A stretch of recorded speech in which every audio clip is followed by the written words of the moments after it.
Donc on vient de voir comment créer des boucles for en JavaScript, des boucles for qui nous permettent de répéter une action autant de fois qu'on le souhaite. Et maintenant je vais vous montrer comment créer d'autres types de boucles.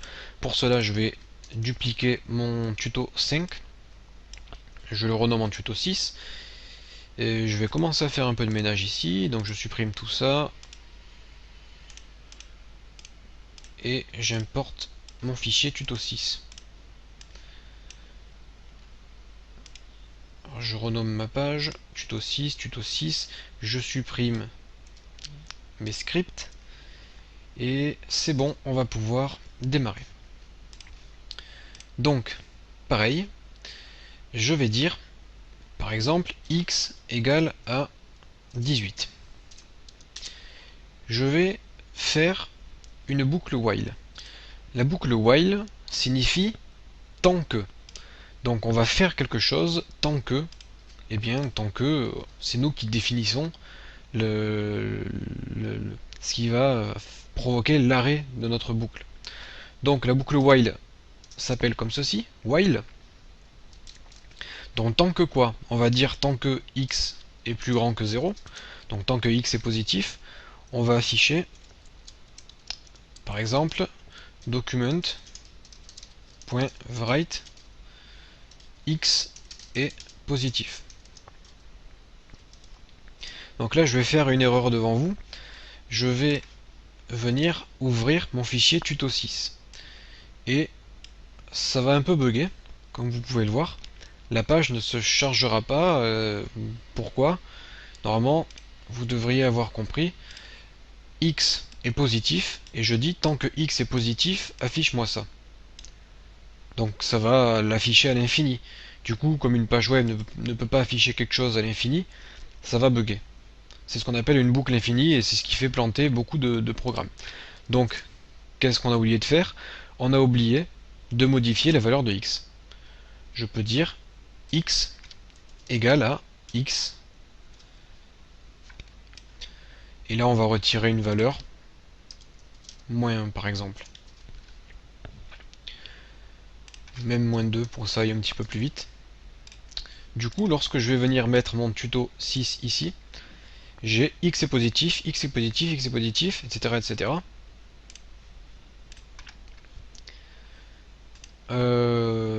Juste pour que ça soit un peu plus clair pour nous, je vais faire une barre comme ceci, et je vais faire plus x, juste pour qu'on puisse voir la valeur de x, et je fais un plus br,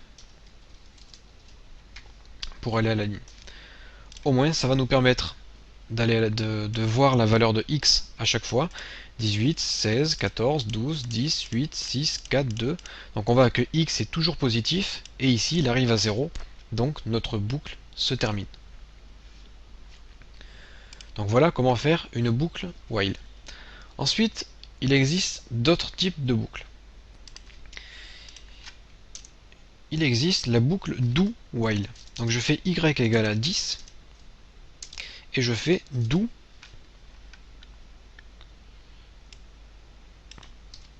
Je vais faire un copier-coller. Donc do, ça veut dire faire. Ce que je veux faire, c'est document.write y est positif. Là, j'affiche la valeur de y. Et je fais y égale à... Je vais faire y moins moins pour que ça aille un peu plus vite. Y moins moins. Donc du coup, je baisse la valeur de y à chaque fois. Et je vais dire while y plus grand que 0. Point virgule. Donc là, par contre, je vais mettre un document.write br. Je vais faire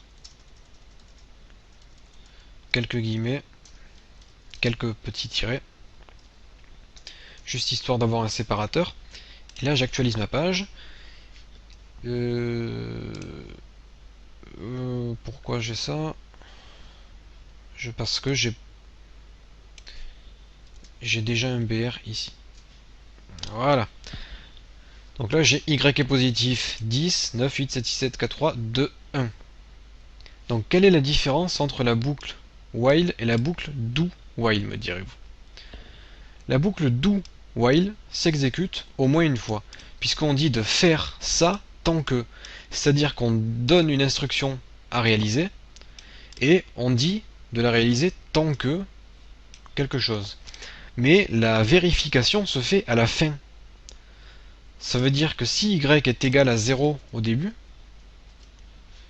eh bien, on va quand même afficher l'instruction y est positif, puisqu'on demande d'afficher au moins une fois ce qu'on a ici. Même si y est égal à moins 1, on va quand même afficher y est positif. Par contre, ici, si on marque x égale à moins 1, eh bien, rien ne s'affichera, puisque la vérification se fait au début. Donc voilà la différence entre les deux boucles que nous avons sous les yeux. Une s'exécute au moins une fois, et l'autre s'exécute uniquement si la condition est remplie. Après, il existe une instruction, donc une instruction qui s'appelle break, et qui nous permet de sortir d'un bloc. C'est-à-dire que dans un bloc for, while, do, while, si on rencontre un break, on s'arrête. Donc là, j'ai mis un break après la première instruction, du coup, j'affiche qu'une seule fois mon instruction. Donc break nous permet de sortir si jamais il se passe quelque chose d'inattendu dans la boucle, par exemple. Par contre, break est plutôt utilisé dans ce qu'on appelle un switch. Je vais vous donner un exemple, je vais faire z, var z, même pas, je vais faire juste z égale à 4, et je vais faire switch sur le z. Donc ça veut dire qu'on va tester notre variable z selon plusieurs valeurs. Donc comment faire nos tests? On va dire case 1, 2 points, et là on fait document.write z égale à 1. Donc dans le cas où z est égal à 1, on affiche z égale à 1. Une fois qu'on a fini cette instruction, on fait un break, puisque on a affiché ce qu'on avait affiché. Case 2, case 3, case 4.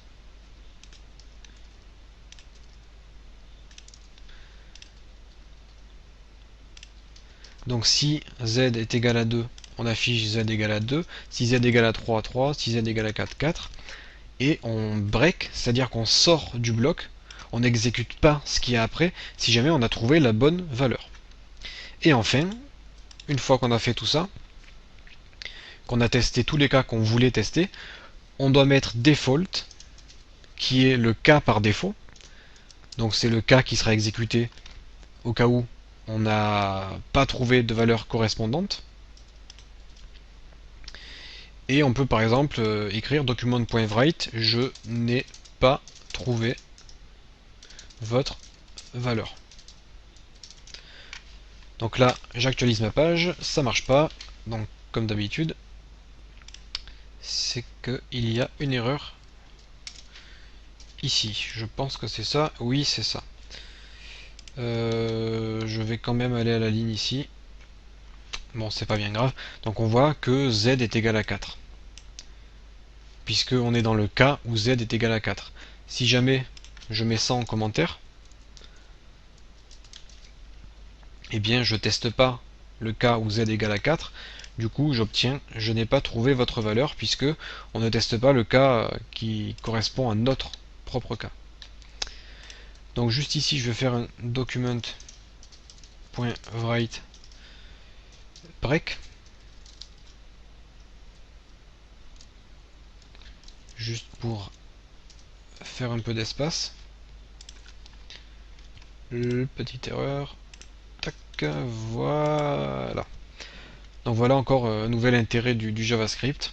Vous allez pouvoir faire des choses avec des petits calculs comme ceci, un peu plus complexes. Ça sera vraiment intéressant pour la suite de notre développement de site web. Voilà, donc dans le prochain tuto, on va mettre un peu en pratique tout ce qu'on a fait avec un tout petit exercice qui nous fera travailler tout ce qui a été vu jusqu'à maintenant.